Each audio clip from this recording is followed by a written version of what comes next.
여러분, 다윗이 사울의 그 핍박과 박해를 참지 못해서 그 600명의 사람들과 함께 사실상 적국인 블레셋 땅으로 넘어간 것은 그 판단이 여러분 어떠하다고 생각합니까?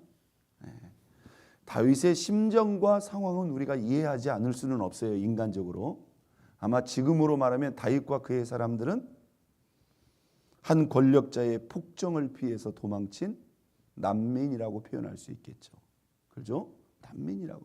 인간적으로는 우리가 충분히 다윗과 그의 심정들을 이해할 수 있겠으나 살아계신 하나님을 의지하고 그분께 기도하며 그분의 인도를 받는 사람으로서의 선택으로서는 그 다윗이 순간에 너무나 힘들고 괴로운 나머지 순간에 그러한 육신적이고 인간적인 그런 결정의 결과였다는 거예요.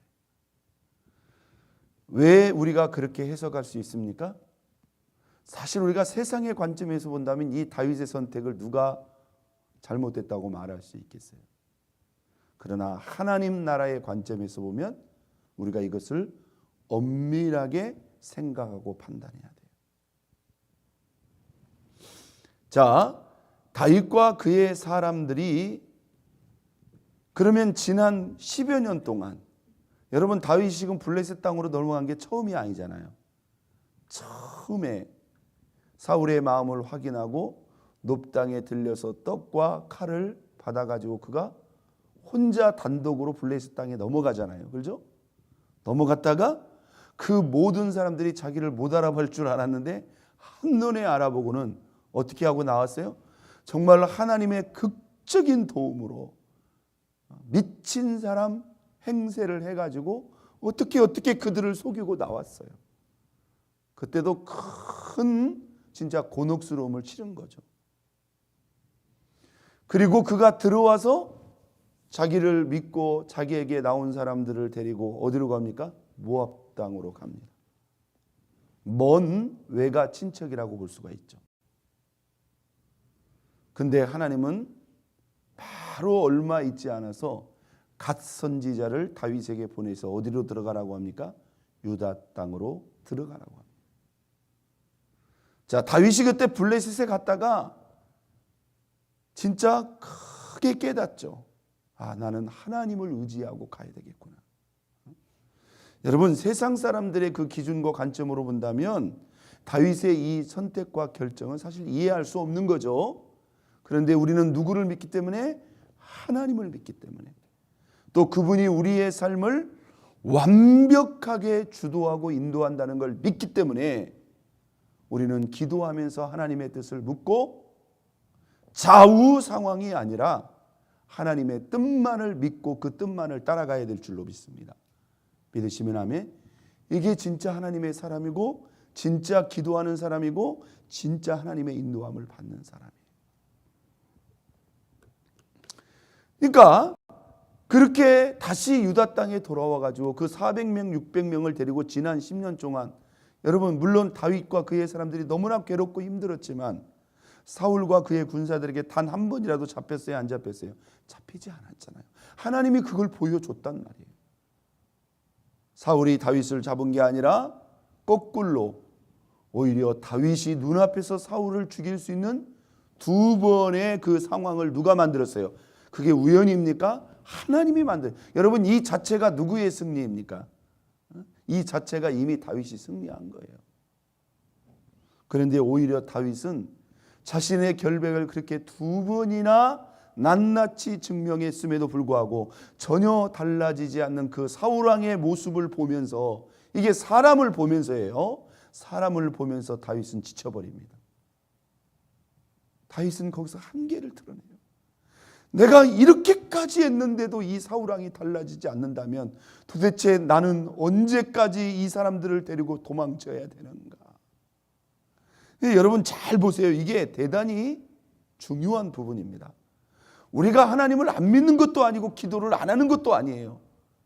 때로는 정신을 차리고 기도하면서 하나님의 감동과 인도를 잘 받다가도 우리가 사람이기 때문에 있잖아요. 때로는 지치고 때로는 낙심이 돼서 나도 모르게 이렇게 순간적으로 뭐예요? 하나님의 뜻이 아니라 우리의 감정이나 상황을 따라 이렇게 움직이는 경우가 있단 말이에요. 자, 다윗이 지쳤어요. 그리고 낙심했어요. 그리고는 어떻게 합니까? 내가 유다 땅에 있다가는 결국 붙잡혀서 죽게 될 거야. 맞는 말이에요? 틀리는 말이에요? 지금까지 10여 년의 시간을 볼 때 그것은 그건 맞는 생각이 아니에요. 여러분, 이 생각을 조심해야 됩니다. 우리가 이렇게 하나님 잘 섬기고 그분을 잘 따라가다가도요, 이 엉뚱한 생각에 순간 탈선을 하는 거예요. 탈선을 하는 거예요. 그리고는 다윗이 있잖아요. 기도도 하지 않고 하나님께 묻지도 않고 어디로 넘어가요? 그 600명을 데리고 또다시 블레셋 땅으로 넘어가 버립니다. 그런데 그게 남은 시간이 얼마였더라? 1년 4개월이었다. 지난 10년을 삼았는데 그 1년 4개월을 참지 못하고 다윗이 현실과 상황에 타협해 버린단 말이에요. 그러면 적국으로 넘어가서 무엇을 어떻게 할 건데요? 자, 처음에 가서는 있잖아요. 그 블레셋 왕 아기스 왕을 속입니다. 자신의 정치를 속이는 거예요. 내가 이제 내 나라와 민족을 버리고 내가 당신 밑에 들어가서 나는 이제 블레셋을 위해서 살겠습니다. 하고는 전쟁에 나가서 마치 블레셋을 위해서 싸운 것처럼 계속 거짓 보고를 합니다. 그런데 올 것이 오고야 말았죠. 자신의 동족인 이스라엘과 블레셋과의 전면전이 발병한 거예요. 당연히 자기는 블레셋 편에 서서 이스라엘과 지금 창과 칼을 겨누고 싸워야 됩니다. 그런데 이번에는 누가 나서는 거예요? 그 왕의 신하들, 아기스의 신하들과 그 장수들이 이게 웬일입니까? 지금 우리가 이스라엘과 전쟁을 하러 가는데 왜 다윗과 그의 사람들을 데리고 합니까? 이 사람들이 전쟁터에 가서 만약에 변심해가지고 우리한테 칼과 창을 겨누면 어떻게 할 겁니까? 다윗이 얼렁뚱땅 아기스의 마음을 어떻게 속인 것 같지만 그 블레셋의 장수들이 다윗을 인정하고 믿어줘요? 안 믿어줘요? 안 믿어줘요. 이게 지금 목숨 내놓고 가는 전쟁인데 이 다윗이 얼마나 이스라엘을 사랑하는 사람인데 이 양반이 만약에 전쟁터에서 돌변하면 이거 어떻게 감당할 거냐고. 모든 신하와 장수들이 일어나가지고 다윗이 출전하는 것을 반대합니다. 다윗이 막 아니라고 나는 당신을 위해서 여러분, 근데 이 상황을요 약간 뒤집어서 한번 생각해 봅시다. 만약 저는 이것도 하나님이 막아주신 거예요. 할렐루야. 그러니까 여러분, 우리 하나님의 긍휼과 자비와 사랑이 얼마나 큰지 몰라요. 하나님께 묻지도 않고 기도도 하지도 않고 자기 마음대로 넘어갔어요. 근데요, 하나님은 그것을 가만히 지켜보는 거예요. 그리고는 스스로 깨닫게 하시는 거예요. 여러분, 이걸 신하들이 지금 막은 것 같지만 저는 하나님이 막아줬다고 생각해요.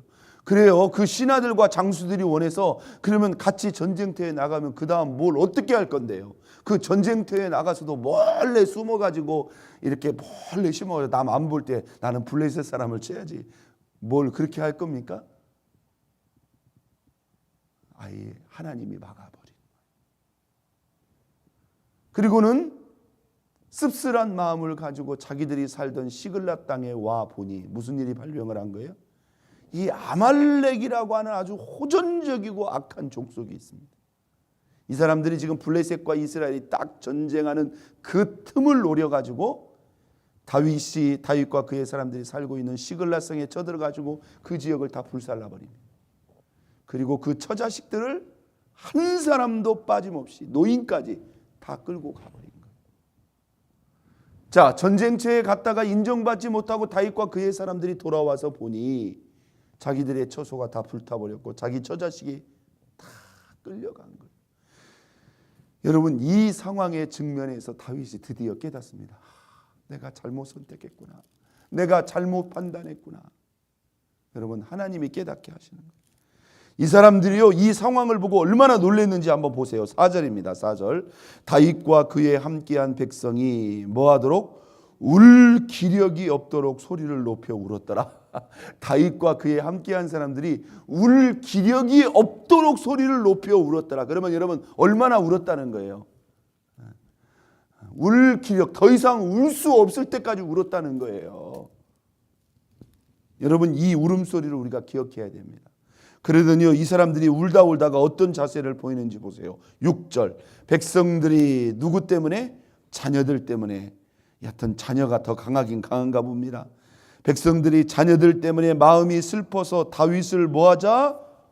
돌로 치자. 이 사람들이 누굽니까? 다윗만 믿고 지금 다윗을 10여 년 동안 추종했던 다윗의 사람들이 있잖아요. 자기 처자식들이 다 잡혀가지고 완전히 망한 거죠 지금.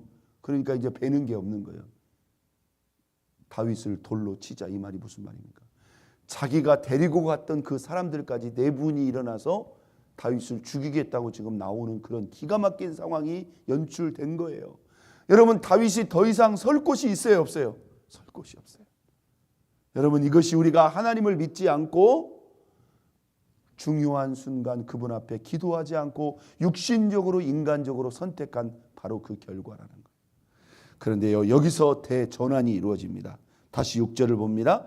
백성들이 자녀들 때문에 마음이 슬퍼서 다윗을 돌로 치자 하니 다윗이 크게 뭐하였으나 다급하였으나 그의 하나님 여호와를 힘입고 용기를 얻었더라. 중요한 말씀입니다. 한번 따습니다. 크게 다급하였으나 그의 하나님 여호와를 힘입고 용기를 얻었더라.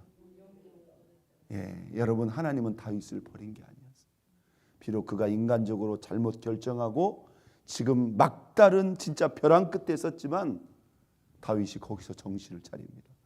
지금 자기 사람들까지도 지금 다윗을 쳐 죽이겠다고 돌을 들고 있는 이 순간 다윗이 뭘 어떻게 했을까요? 하나님 앞에 엎드린 거예요.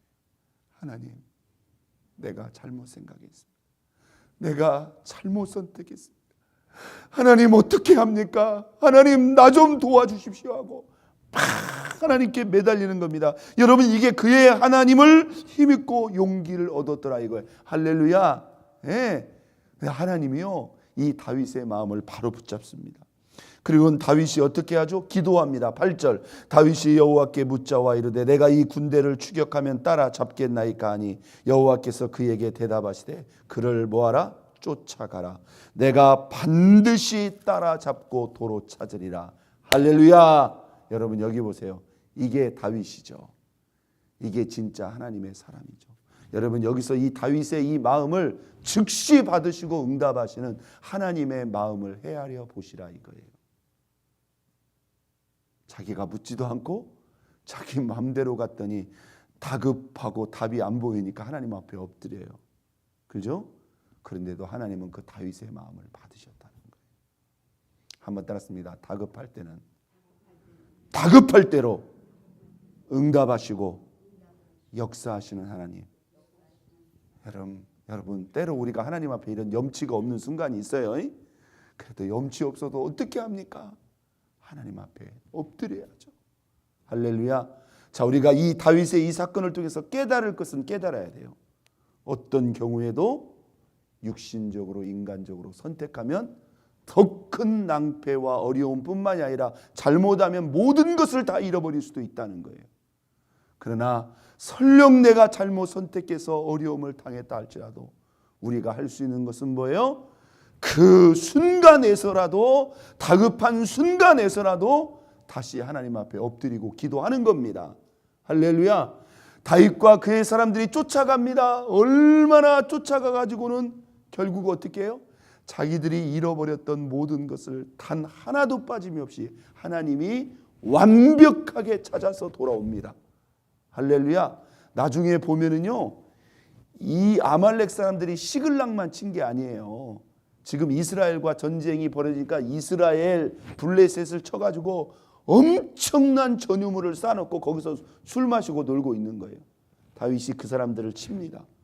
자기가 빼앗던 것만 찾아온 것이 아니라 그 아말렉 사람들이 약탈했던 것을 다 챙겨가지고 돌아와가지고요. 오늘 본문 하반절에 보니까 자기 유다의 장로들, 유다의 인근에 있는 그 지파 사람들에게 그것을 다 분배합니다. 성경에 보니까 선사라고 돼 있어요. 선사라고. 잃어버렸던 것뿐만 아니라 자기 동족들을 위해서 마음껏 베풀고 나누게까지 하셨어요. 이 일은 사울이 죽자마자 다윗이 유다 왕국의 왕이 되는 그러한 사건으로 연결됩니다. 여러분, 위급한 상황에서도 우리 하나님 살아계신다는 것. 때로 내가 잘못 결정한 거에 대해서도 잘못했으면 하나님 앞에 회개해야 되고, 어떤 상황에서도 그 하나님께 기도해서 어떤 위급한 상황도 이기고 극복하고 승리하고 반전시키는 저와 여러분 모두가 될 수 있기를 예수 그리스도의 이름으로 축원드립니다. 우리 이 시간 다 같이 주여